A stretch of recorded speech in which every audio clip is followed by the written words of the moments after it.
Hey guys, it's West here. Welcome back to another episode of the Summoners War update series.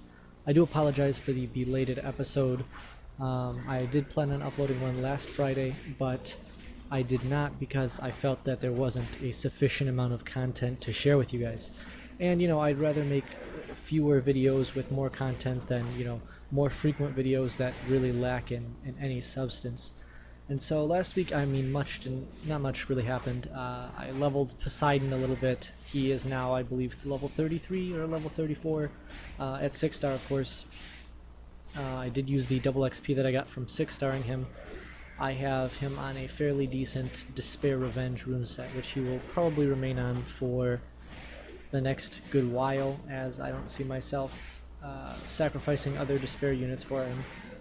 I am in Giants right now, farming up some Swift runes for some monsters. I do need some slot 6, 6-star HP percentage Swift runes. I know that is a very specific type of rune, and the likelihood of me getting one with decent substats is very low. But it's fine, you always really need Giants runes. It's always nice to have Fatal runes to put on some of your attack monsters. Of course, Blade runes are going to be used throughout the entirety of the game, or at least for the most part on your nukers. And Swift runes are very, very useful as well. I can farm Dragons B10 very efficiently, almost as efficiently as I can farm Giants. In fact, it is a bit faster than my Giants runs, although they are a little bit less consistent. But right now I'm not super interested in farming away for Violent runes. I'm kind of interested in upping the quality of Swift runes on some of my monsters. Namely Veramos. I would like to get him off the Blade offset. I feel like it puts his HP a little bit too low for my comfort zone. He's around 17,000 HP with the Blade runes, even though he's around 235 speed, I believe. I did get a very nice shield rune for slot 2, that is a speed rune that I got from Dragons recently. It is a very nice rune with HP, defense, and accuracy as the substats, and it was a purple hero quality rune. I was pretty happy to get that. It's a 6-star speed slot too, of course. It's a very nice rune. I would like to pair that with the slot 4 defense percentage 6-star rune I have that also has very decent accuracy substat. It's pretty high for what it is, and I think that would be really nice on Veramos, but I don't have the slot 5 and slot 1 I would like in Swift, which is why I'm here. Just farming around. See, a rune like this I wouldn't have much use for. The resistance might be useful if I was building a maybe a rift beast or raid monster that needed a Swift set without a speed substat, but for the most part I'm only looking for the speed substats. So I'm going to keep running this in the background while I talk. Let's see, the event went through. The refund event was pretty nice, getting the extra energy, the extra crystals back each day. I don't believe I got anything from the mystical scrolls, nothing significant at least. Let's see what else. I leveled up a few other monsters in the meantime. I do have all parts for the Fire Panda fusion. I got myself a Fire Viking the other day, and so I started leveling some of the monsters. The Wind Kung Fu Girl is now 5-star. She needs to be max leveled in order to make the fusion, of course, as well as Awakened.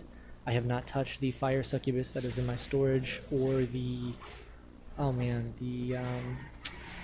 final piece of the fusion that is a natural 4-star.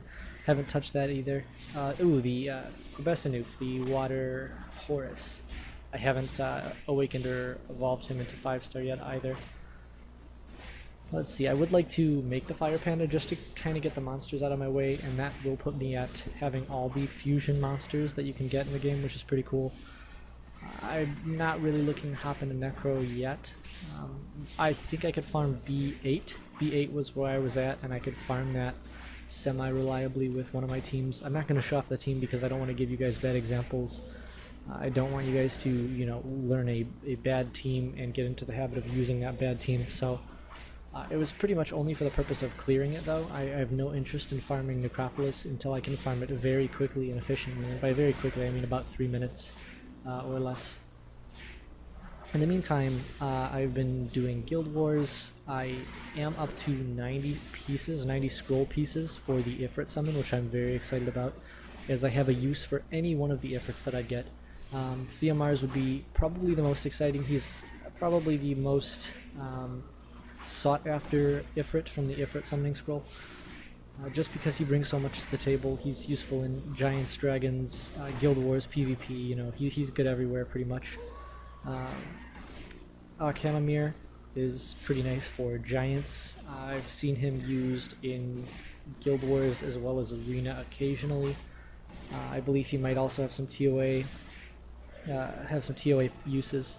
And then Tessarian I would be pretty happy to have, because there are some TOA floors where I need to be able to shut down passives, namely the floors with the 4 dark elementals, I believe, or the 4 dark infernos. Yes, the 4 dark infernos and the dark dragon knight. That floor was very annoying for me, and so pretty much any of the Ifrits would be put to use. The water Ifrit or wind Ifrit, of course, would be built mainly for my Giants team. I would like to get a sub 2-minute Giants team. I think it might be a little bit too much to ask for right now. Just a little update on my monsters runes. Julie is now on a shield set. I did get this nice shield rune, and I thought, why not put it on Julie? She's on attack, crit rate attack, which makes her more consistent for PvP, which is actually where I use her quite a bit in my pseudo cleave camp. Of course, Sigmaris is in the cleave camp, so I wouldn't exactly call it a cleave camp. He does have pretty decent damage output, but it's not quite as high as Julie's, even though Sigmaris has a higher base attack and therefore it's better scaling. And that cleave camp, of course, is a Megan leadership skill with Sigmaris, Julie, and Luer. Luer is a lot of fun, very useful. He's a bit slow though. I would like to put him on faster despair focus runes, so that I could really speed tune him with Megan, because oftentimes my Megan will go before a Chloe, but the Chloe will go in between my Luer and my Megan, and that is terrible when that happens, because that totally shuts down my cleave camp, as the immunity prevents the armor break and the AoE armor break and attack bar reduction. So let's see what else. I don't think Sigmaris has changed a bit. You know, Spectra's always getting changed around a little bit. Back to a speed crit damage accuracy build with some decent substats. Because, I don't know, Spectra's a great damage dealer for dragons. I have been subbing Spectra for Poseidon occasionally. Here is my Poseidon, if anybody is curious on what his stats are with his runes. I think they're fairly decent. I'm not extremely happy. I would like to see the attack around 1400. Defense could definitely be higher. Speed could always be higher. You know, basically all around Poseidon likes pretty much any stat. He has very high accuracy, and that is only because I plan on using him in PvP and Guild Wars. I'm super excited to use him there, but again, he would need higher stats for that. He is on Despair Revenge. I like him on Revenge because his first skill will take a negative effect that you have, and it will transfer it to an enemy. And so in Dragons, when he gets hit with dots, he can actually transfer a dot or an armor break on the mini boss round. He could transfer that back to the dragon, which is very nice, because any more damage that you can get on the dragon is great, and it also reduces the damage he will take. I'm still working on skilling him up. He needs 4 more Devilmon. I mean, I've been sinking all my Devilmon into him. I'm really happy to have this Poseidon. He's a lot of fun to play around with. His third skill, of course, outclasses Spectra's by quite a bit, being a full attack bar reset rather than just a, I believe, 30% on Spectra, 30% yes. Let's see what else. The cooldown difference is not huge. I believe it's 1 at max skill. Yes, at max skill he'll be 1 turn slower than Spectra's third skill, but I think in the end the fact that it's a full attack bar reset is really going to pay out. His second skill also helps for the mini boss, the dragon, preventing him from using his giant AoEs and really nuking any member of my team. So leader skill, I don't know if I'll be using that much, but it's pretty cool to have Poseidon. I'm up to 10 6 stars now. I have fodder in my storage for another 6 star. The thing is, I typically do not make 6 stars until I can afford to make the fodder for my next 6 star. And I was able to make enough fodder for my next 6 star using the XP boost after I maxed or got Poseidon to level 34. I used the remaining experience to level up other monsters. I did 5 star and awaken my copper. I don't know how relevant that is to everybody, but I'm looking forward to eventually making him a 6-star. Of course, I've talked about this plenty of times. My Copper Bulldozer Immensity, a very typical defense-based damage dealer comp I'm excited to use since I have those monsters just sitting around here. Copper would probably be the first one I'd build, as he has the most uses in my opinion. He has Guild War uses, of course. He has uses in the in Raid, and he's an AoE wind damage dealer that I could use in the Rift Beast. And I know a lot of people have controversial views on when you should be farming the Rift Beast, but I have a few. I've been farming a little bit of the Fire Crystal. Pretty much at night when I've gotten bored with farming giants over and over, I'll go to the Rift of Worlds. Just if anybody's curious, here's my composition. I do get an A rank very consistently. Here's my team composition here. It's nice to have triple AoE, double healer, of course. I have Veromos's AoE, which oftentimes will get paired with Tyrant's AoE in order to clear the little fire minions and, you know, stop the ridiculous amount of damage from hitting my team. And Sigmaris leader skill helps a lot here. I think it works. I'm pretty sure it works because this is a Rift dungeon. I don't know. I assume dungeon. I might be failing epically, but I don't know. I like this team. It has pretty good damage output. The shield wounds from Julie helped for a little bit, and of course I'm getting the A rank, so I get about 7 fire crystals every run, as well as I don't know how many of these other ones I get. Maybe 1 or 2 condensed crystals. Sometimes I'll get 3. Which is pretty nice.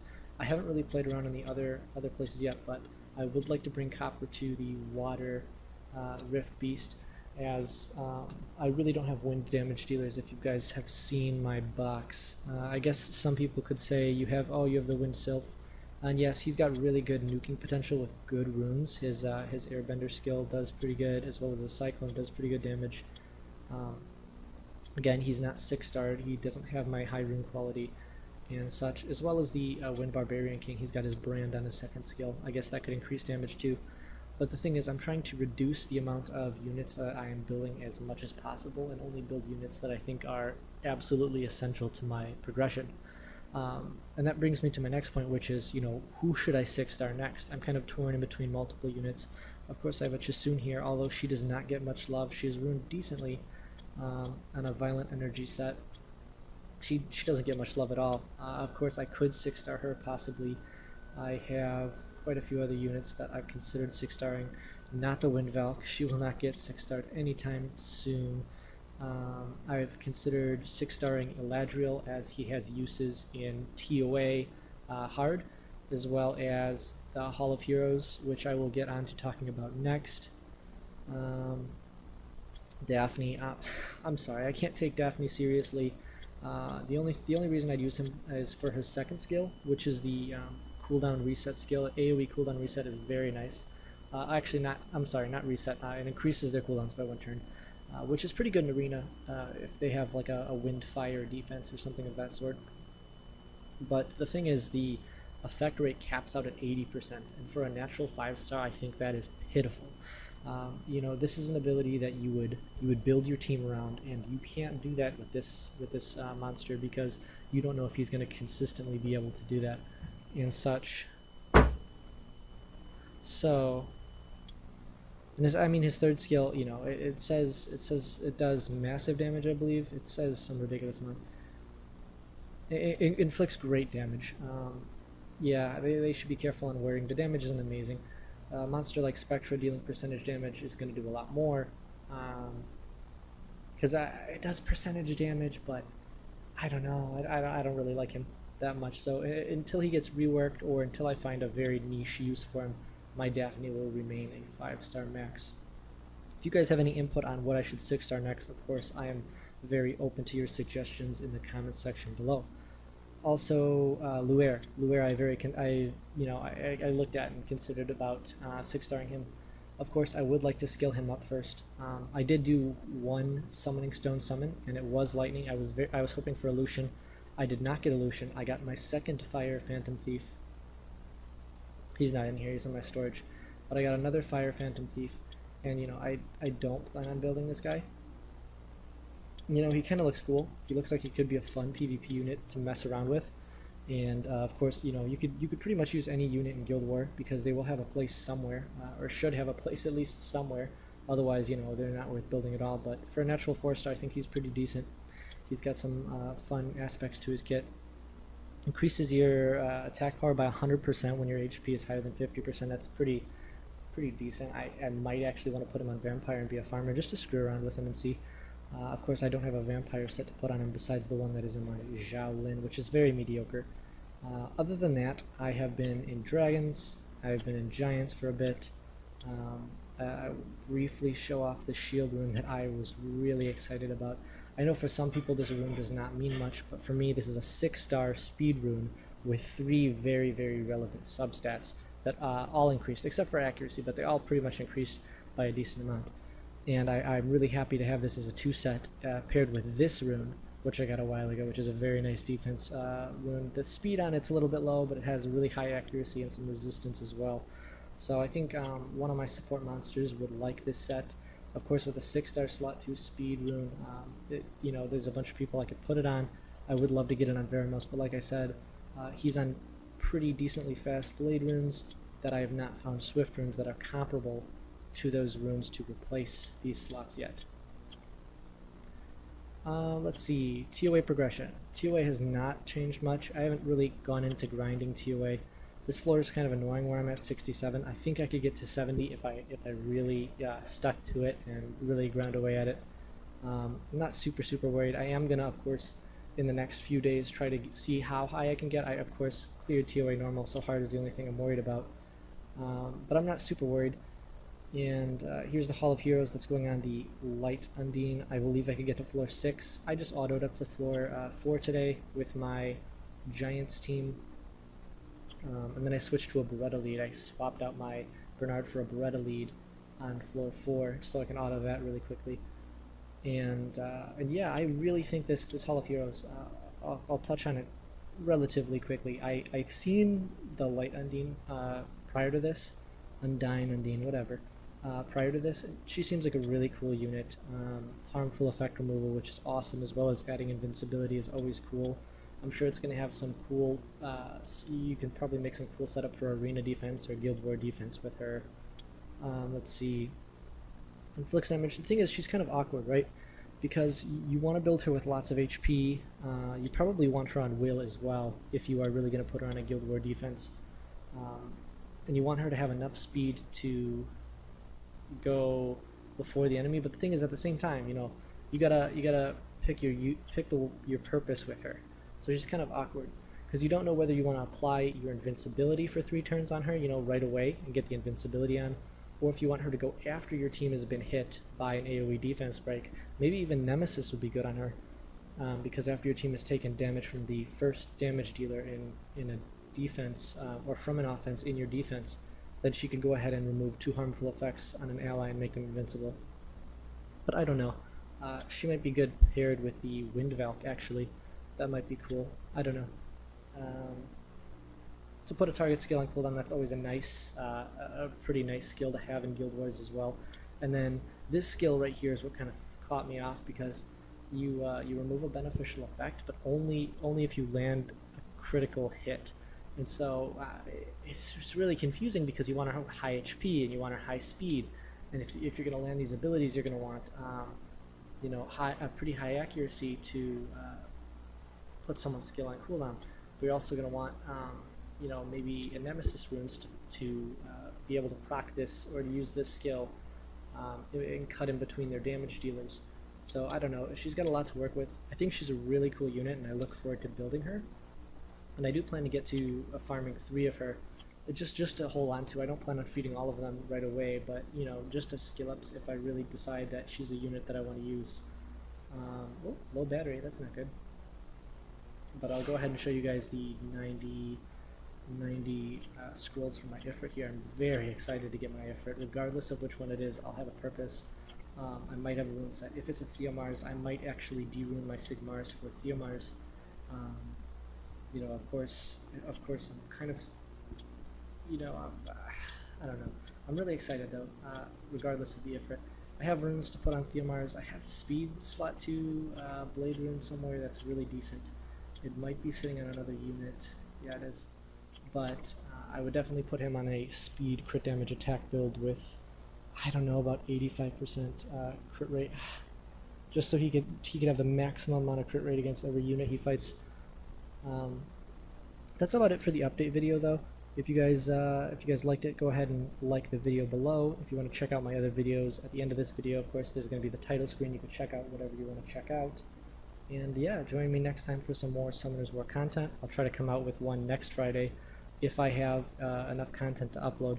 If not, during the week, I do plan on uploading other videos. Of course, recently I uploaded the League of Legends video, so I'll maybe try to come out with some other games as well. But yeah, other than that, I'll see you guys next time.